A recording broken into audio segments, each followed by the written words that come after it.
highly regulated system that is no longer responsive or delivering for the needs of the people. He didn't just return. He came back swinging like he'd been watching the whole show unravel from backstage. Fists clenched and eyes wide open. For years, Jon Stewart was the court jester of American politics. Smart, biting, hilarious, he made sense of the chaos by mocking it. He didn't pick sides, but he had clear leanings. And for the most part, he gave the Democratic Party the benefit of the doubt. After all, they weren't Trump. That alone seemed to be enough for a while. But now, that tolerance is gone, and Stewart isn't chuckling anymore. When Jon Stewart reappeared in the political spotlight, there was an assumption that he'd returned to form, skewering the right, calling out hypocrisy, throwing playful jabs at Washington. But what unfolded was something else entirely. This wasn't a playful roast. This was a demolition job. The man who once danced around issues with wit was now lighting torches, tearing into Democratic leadership with a fury that shocked even his biggest fans. One moment in particular marked the shift. On national television, Stewart looked directly into the camera, dissecting Chuck Schumer's hollow press briefing with surgical precision. Schumer, eyes down, voice flat, delivered a speech about the urgency of the moment, and Stewart simply paused, smirked, and said, "You're not even going to look up." It was a small moment, but it hit like a sledgehammer, because everyone watching knew exactly what Stewart meant. You can't fake urgency, you can't fake conviction, and when the country is staring down real crises, the American people can. Smell the theater. Stewart was no longer covering for incompetence. He was calling it out, naming names, and exposing the disconnect between a party that claims to stand for progress and the reality of its performance. It wasn't satire, it was an intervention. This shift didn't come out of nowhere. Stewart had been watching, quietly, as Democrats stumbled through crisis after crisis with polished speeches and empty gestures. He had seen the fear around Trump morph into a lazy excuse for avoiding real accountability.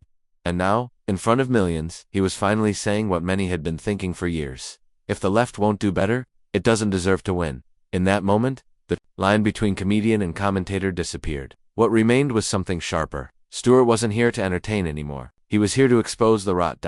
It's a powerful reminder that credibility is earned and not inherited by party lines. No political tribe is above criticism. And when the public feels unheard, betrayed, or manipulated, even its most loyal defenders will eventually turn around and ask, what are we even doing anymore? That's the question Stewart threw like a grenade into the center of the Democratic machine. And while his former allies scrambled for talking points, the next blow was already incoming, because as Stewart looked back at the apocalyptic warnings Democrats had once shouted about Trump, the real embarrassment began to unravel. Back in 2016, you could barely turn on the TV without hearing the same message echo from every screen. If Donald Trump wins, it's the end. Not the end of a political era, not even the end of a party. They meant the actual full-blown collapse of American democracy. Tyranny, chaos, civil war, fascism rising from the ashes. The apocalypse was coming, and Trump was the four horsemen rolled into one. Cable news hosts stood in front of glowing maps and shook their heads like meteorologists tracking a hurricane that would flatten the entire country. Hollywood actors took to award show stages with trembling voices, begging Americans to resist before it's too late. Editorials compared Trump to Hitler, Mussolini, and every villain you were told to fear in high school history class. Some even said he'd never leave office, that he'd start wars, that he'd jail reporters, that the Constitution might not survive. People were scared, genuinely scared. And then, he won. And what happened next wasn't fire and brimstone. It wasn't tanks in the streets or journalists hauled away in black vans. The skies didn't darken, the country didn't burn. What happened instead was something far less dramatic and far more revealing. The institutions didn't fall, but their image, their credibility, that began to crack. Slowly, then suddenly, because in the absence of apocalypse, people started noticing the theater. They saw the headlines that didn't match reality. They remembered the fear, the dire predictions. The panic hand looked around to see, not a dictator, but a political earthquake that exposed just how fragile the elite's grip on the narrative really was. Jon Stewart captured this shift with brutal honesty. He wasn't defending Trump, far from it, but he was calling out the disconnect. The media and political class had gone all in on a catastrophe that never came. And when the doomsday clock hit zero and nothing exploded, the audience didn't just feel relief, they felt misled. It was never really about what Trump did or didn't do. It was about what the gatekeepers said would happen, and the fact that it didn't. And in that void between fear and facts, something new took root.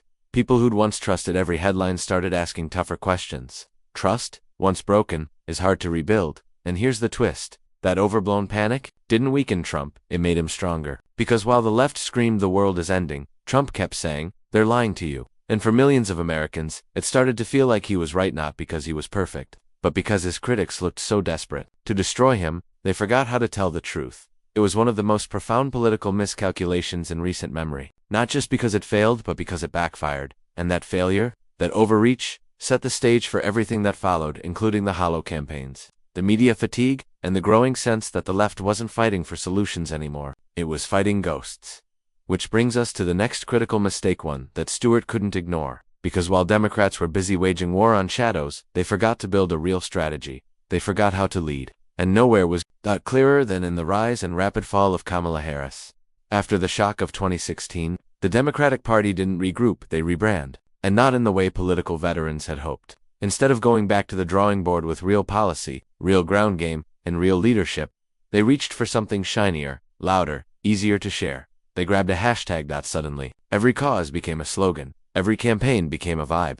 Every solution was boiled down to a graphic on Instagram. Believe women, build back better, vote like your life depends on it. These weren't ideas, they were marketing tools. Catchy enough to print on tote bags, vague enough to avoid scrutiny. It wasn't that the causes weren't worthy, it's that the messaging got hollow. For many voters, it felt like the party wasn't solving problems, it was selling feelings. Take the 2020 campaign. Instead of a compelling vision for the future, what dominated headlines was the image. A curated photo op of Kamala in Converse sneakers, Biden with an ice cream cone, celebrities doing Zoom fundraisers. There were slick videos and emotional piano music, but behind all that polish, people started asking, where's the plan? And that's where things began to crack. Jon Stewart called it out for what it was, a party that had mastered the performance of urgency without the substance. He compared it to a student showing up to a final exam with crayons instead of notes, passionate, maybe, but deeply unprepared. And he wasn't wrong. In key battleground states, Democratic candidates leaned into aesthetics over action. Town halls were replaced with Twitter threads. Grassroots organizing was traded for viral moments. They were preaching to the choir, but the rest of the congregation had left the building. You could feel it in conversations across the country. People didn't want hashtags, they wanted answers. How do we fix inflation? What's the real plan for the border? What's the strategy for education, for jobs, for healthcare that doesn't just blame the other side, but actually leads? But those questions rarely got answered, because the party, somewhere along the way, began to believe its own headlines. As long as the message felt good, maybe that would be enough. Only it wasn't. The result, a disconnect. A slow erosion of enthusiasm. The kind you don't see in polls, but feel in the silence when campaign rallies don't pack out like they used to. When voter turnout softens, when even your most loyal supporters start to admit something's missing. And here's where the consequences really hit. Because into that void stepped a candidate who was never meant to carry the weight of a national campaign on her own. But she was chosen not for her record or her results, but because she checked the boxes. Kamala Harris was supposed to be the answer. But as Jon Stewart would soon show the world, she became the punchline. When Kamala Harris was announced as Joe Biden's running mate, the reaction from Democratic circles was electric. She was seen as the perfect fusion, a woman of color, sharp on paper, bold in style, and already battle-tested in the Senate. To many, she wasn't just a running mate, she was the future, the secret weapon, the person who could unite the party, energize the youth, and carry the legacy forward. But that excitement didn't last long, because something strange started to happen when the speeches ended and the spotlight stayed on. The polish began to fade, the sharpness dulled, and the image they had so carefully built started to crumble under the weight of reality. Kamala Harris, for all her potential, struggled.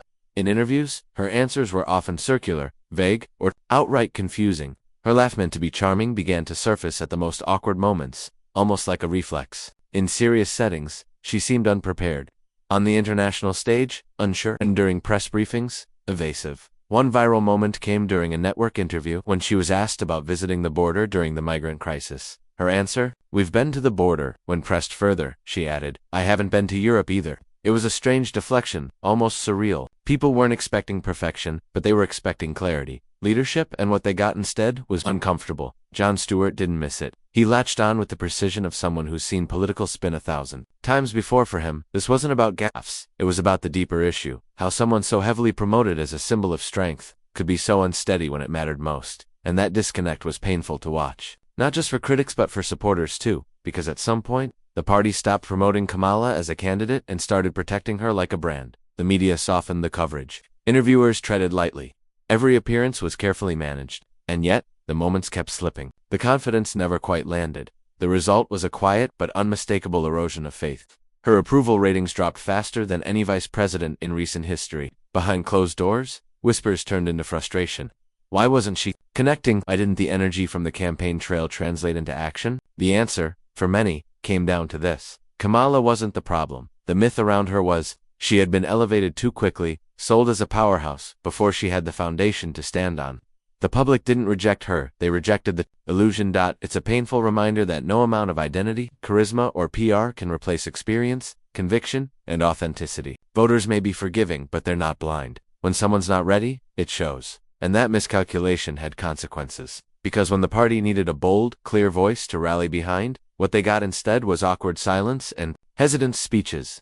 The moment that was supposed to prove Kamala's strength only exposed the party's weakness. Still, they didn't stop there. If Kamala wasn't the answer, then the strategy became something else entirely. Take what little ground they had gained, and throw a victory parade anyway. When you don't win big, you celebrate small. And when you don't have small wins, either you start redefining what winning even means. That's exactly what started happening inside the Democratic Party. After suffering clear losses, instead of facing the music, they grabbed a microphone and spun the story. They didn't flip the House. That's okay. They flipped some seats back. They lost Senate control in key states. Well, at least they held the line elsewhere. The narrative became less about momentum and more about moral victories. Jon Stewart saw it for what it was, a desperate attempt to dress up mediocrity in glitter. He called it out on air with the kind of dry, surgical sarcasm only he could deliver. One of his sharpest moments came when Congressman Dan Goldman proudly claimed that Democrats had gained back almost all the seats we lost in 2022. Stewart didn't even have to raise his voice. He simply paused, blinked, and said, "Almost" is doing a lot of work in that sentence.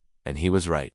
That word "almost" had become the party's safety net, a way to cushion defeat. Like a coach handing out participation trophies to the team that lost every game but showed up to practice on time. It might feel good in the moment, but it's not how you build a winning season. The deeper problem wasn't the spin itself, it was what it said about the mindset behind it. When leaders start praising almost wins, they're not trying to inspire, they're trying to survive. It's damage control dressed up as optimism, and voters can feel that.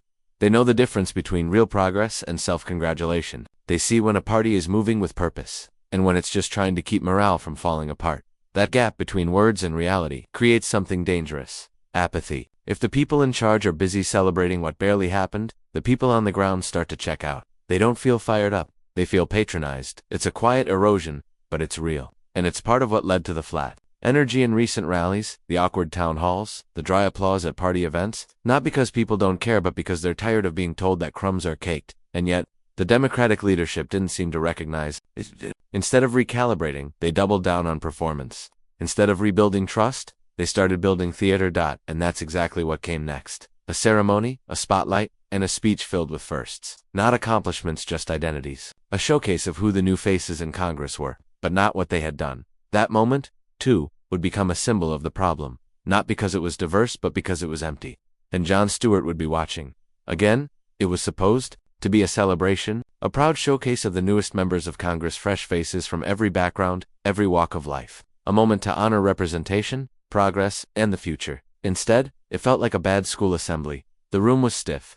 The applause was slow. The faces behind the podium looked tired, distracted, maybe even a little embarrassed. You could see it in the body language: crossed arms, half smiles, eyes that didn't quite light up. This wasn't pride. It was theater. And the crowd wasn't buying it. One by one, speakers rattled off identity labels like resume bullet points. The first Iranian-American Democrat, the first trans member of Congress, the youngest House representative from New Jersey. It wasn't that those things weren't meaningful. Of course they were. But something was missing. There was no mention of what these new members stood for. No policies, no legislative vision. No reason to believe they were ready to lead, only that they were different. And different on its own isn't a plan. Jon Stewart watched the whole thing unfold and reacted the way only he could. With a look, a pause, and a perfectly timed punchline that cut through the fluff. When the crowd was told the youngest member ever elected from New Jersey was a record-breaking prodigy, Stewart leaned in and said, "Wait till you hear she's 38. The audience laughed, but the point was sharp. 38 isn't revolutionary, it's just 30-8. And that's what made the moment so revealing, because it wasn't just about that one representative. It was about the entire approach. The way identity had been packaged and promoted, as if it could replace experience, as if labels were policy, as if optics could stand in for leadership. The party had fallen into a trap of its own making, mistaking symbolism for substance. They thought that if they filled the stage with enough firsts, people would assume progress was happening. But progress isn't about who holds the microphone. It's about what they do with it. Voters aren't looking for a checklist. They're looking for someone who can get things done. And the longer the camera stayed on that lifeless ceremony, the clearer it became. The excitement wasn't real. The room felt hollow. And the attempt to manufacture a moment of hope had become a mirror, reflecting just how lost the party's direction had become. It's not that diversity doesn't matter. It absolutely does. But when it's treated like a trophy instead of a responsibility, it starts to feel cheap, performed, even exploitative. And that's what Jon Stewart exposed: not the people on stage, but the system behind them. A system more invested in applause than accountability. Meanwhile, thousands of miles away from that quiet room in Washington, the leader of the party, President Joe Biden, was on a trip that would become its own metaphor, because while his party fumbled through messaging and meaning, he was deep in the Amazon jungle, and no one seemed entirely sure why. It could have been a powerful photo op: America's president standing in the heart of the Amazon rainforest, surrounded by ancient trees and thick green mist, calling for climate action on the global stage. That's the image the White House probably had in mind when they planned Joe Biden's trip to Brazil. Symbolic, statesmanlike, presidential. But that's not the image people remember. Instead, what stuck in everyone's minds was a familiar scene: the president wandering, eyes scanning like he'd just woken up in a place he didn't recognize. Reporters called it a moment of confusion. Social media called it something else entirely: another entry in the growing montage of off-script stumbles, vacant stares, and sentences that trail off into silence. This wasn't about one trip, it was about the pattern. Every time Biden stepped in front of a camera, people held their breath, not for what he would say, but for what might go wrong. And it's heartbreaking, in a way, because Joe Biden didn't get here overnight. He's lived a full, storied political life. He's seen triumph and tragedy, wins and losses. But in these later years, what was once framed as wisdom has started to look a lot like weariness. His team can only shield so much. The cameras still roll. And when the president forgets which direction to exit, or repeats a phrase with no context, it leaves people asking questions they never wanted to ask. Jon Stewart didn't ridicule those moments just to be cruel. He pointed them out because they mattered. Because when the country is facing inflation, housing crises, border chaos, and international instability, the last thing anyone wants to see is their commander-in-chief lost in a literal jungle. The symbolism was almost too undinos. While the Democratic Party was back home trying to spin small wins into grand victories, their leader was wandering through trees, physically present but politically adrift. And the public noticed. Not just conservatives, not just the loud corners of the internet, but everyday Americans, watching with growing concern as the man who was supposed to represent stability started to look anything but stable. That concern is more than partisan, it's human, because leadership isn't just policy, it's presence. And when that presence starts to fade, people feel it. The real danger isn't that Biden will say something odd on camera. It's that people stop believing he's in charge. And in the absence of leadership, power doesn't just vanish, it shifts to advisors, to media surrogates, to party operatives scrambling behind the scenes. And that shift, more than anything, signals to voters that the House is no longer in order. So while the rainforest speech came and went, what lingered was the feeling, settling, familiar, and hard to shake, that the president is no longer the center of his own presidency. And as that question echoed louder, who's really leading here? The party turned back to its last remaining weapon: control the story, shape the message, spin harder. But what they didn't expect was how fast that message would be shredded. Because if the White House was counting on the press to clean things up, they were about to find out that the media doesn't hold the monopoly on truth anymore. The bubble had already burst for a long time. The traditional media held the keys to the national conversation. If it wasn't in the New York Times, if it didn't air on CNN, if it wasn't framed through the right network filter, didn't really exist. They shaped the narrative, controlled the tone, and set the boundaries of what was considered serious news. But something shifted, and it didn't happen overnight. It started with small moments, clips that didn't quite match the headlines, a speech that felt off, a press conference that was clearly edited, and then the internet did what it always does. It started recording, reposting, remixing. Before long, what people saw on their phones didn't line up with what they were told on the evening news. The Biden rainforest moment was a perfect example. While legacy outlets focused on diplomatic goals and climate cooperation, the footage that went viral showed something different: a president who looked confused, isolated, and barely engaged. The raw video didn't need commentary. It told its own story, and no matter how carefully the press tried to package the trip, the public had already seen the unfiltered version. That's when the bubble truly began to burst, because people stopped waiting for official confirmation. They started trusting what they could see and what they could feel. Podcasts, independent commentators, and even comedians like Jon Stewart suddenly felt more honest than seasoned anchors. Not because they were always right, but because they weren't pretending anymore, and that honest, imperfect, and often uncomfortable felt real. Stewart, in particular, became a kind of cultural barometer, not tied to ratings, not chasing approval. Just a man, a microphone, and the kind of brutal clarity that legacy media had long abandoned. When he mocked the empty press briefings or dissected the lifeless political theater, viewers didn't feel like they were watching a show. They felt like someone was finally saying what they'd been thinking for years. It was a quiet revolution, the kind that doesn't show up in poll numbers right away, but echoes in dinner table conversations, in text messages, in the slow fade of trust. that no spin doctor can reverse. And here's the truth. Once trust breaks, it doesn't come back with a headline. It has to be earned again, moment by moment. The lesson isn't that media is obsolete, it's that credibility has to be shared now, between institutions and individuals, between platforms and people. But while that shift was happening in the background, another kind of panic was unfolding inside the party. Because when the stories stopped landing, when the messaging stopped sticking, when even loyal voters began to question the script, the Democrats needed a new play, and what they reached for next wasn't safer, was riskier than ever. Because if Biden couldn't energize the base, and Kamala couldn't stabilize it, there was only one card left to play: unleash the radicals. Every party, when backed into a corner, reaches for something bold, something loud enough to drown out the doubt, something risky enough to shake the table. For the Democrats, that something is starting to sound like a name to names.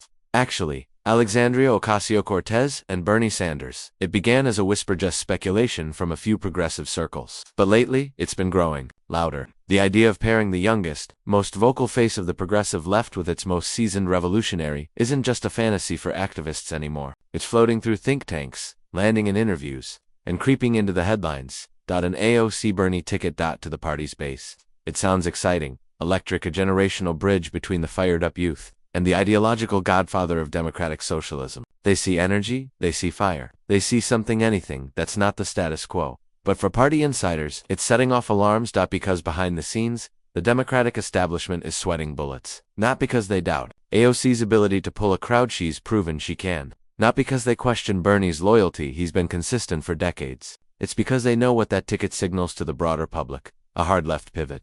At a time when moderates are already drifting away, donors are nervous, swing districts are silent, and quietly, more than a few senior Democrats are asking the same question: is this energizing the base or alienating the middle? Jon Stewart doesn't miss this kind of political tension. To him, it's not just about who's on the ticket, it's about why the party's even considering it. Because when your leadership bench feels that thin, and when your message isn't resonating, desperation starts to look like courage. And courage, when poorly timed, starts to look like chaos. This isn't the first time the Democrats have gambled on emotion over execution, but this one feels different, bigger, riskier, and the stakes are higher than ever, because Bernie and AOC aren't just figures, they're movements. And movements can ignite just as easily as they can explode. There's no denying the enthusiasm. They bring rallies, fundraisers, viral clips. The media will have a field day. But when the cameras turn off and the election map lights up, the real question will be this: can they win more than a moment?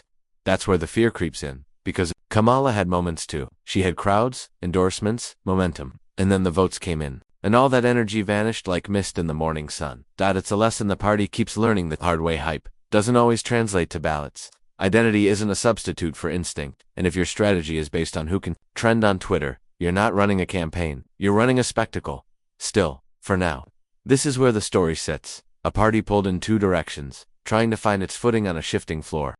And as the panic quietly grows, one last strategy starts to take shape. If you can't lead with power, lead with optics. Stage a win, sell a moment, cue the celebration. But what happens when even the celebration feels fake?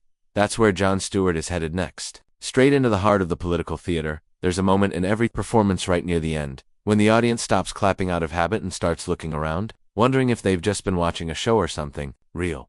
That's where Jon Stewart comes in. Not as a critic from the outside, but as someone who once stood center stage, who knows every trick, every light cue, every sleight of hand. And now, he's calling it for what it is: a circus. Not the fun kind with popcorn and elephants, the kind where you realize the clowns are running the show, the acrobats haven't rehearsed, and the ringmaster lost the script a long time ago. The kind where everything looks like a grand act, but none of it means anything once you pull back. The curtain. Stewart's final takedown isn't a punchline. It's a slow, steady unraveling, clip by clip, moment by moment. He exposes how the Democratic Party, once the party of bold ideas and moral clarity, has been spinning its wheels in a fog of optics, identity slogans, and self-congratulation. He doesn't mock because he enjoys it. He does it because someone has to. Because every fake press briefing, every awkward rollout, every celebration of almost victories chips away at something deeper: trust. One segment that hit particularly hard was when Stewart replayed a clip of a Democratic leader listing off symbolic firsts from the freshman class. The crowd behind the speaker stood still, no fire, no excitement, just blank stares and the softest, lowest applause you've ever heard. Stewart didn't have to say much. The silence spoke louder than words. You could feel it. The show had gone on too long, and even the performers knew it. His message: voters aren't fooled anymore. They've watched too many speeches that meant nothing. They've heard too many promises with no follow-through. And now, even when the party tries To dress up its efforts in glitter and stage lights, people are tuning out. Not because they're apathetic, but because they've been let down too. Many times to cheer for another rehearsal. It's not cynicism, it's exhaustion. And here's the part Stewart never says directly, but it's clear in his delivery. This isn't about hating the left, it's about holding it to the standard it once claimed to stand for. The point isn't to destroy, it's to demand better, because democracy doesn't die in darkness, it dies in distraction, in noise, in endless reruns of the same plot, with different actors. The audience is ready for something real, and that brings us to the closing act, because after all the chaos, all the spin, all the staged applause and viral sound bites, there's one more question hanging in the air. Maybe the most important one of all. If this is what the Democrats have become, then what comes next?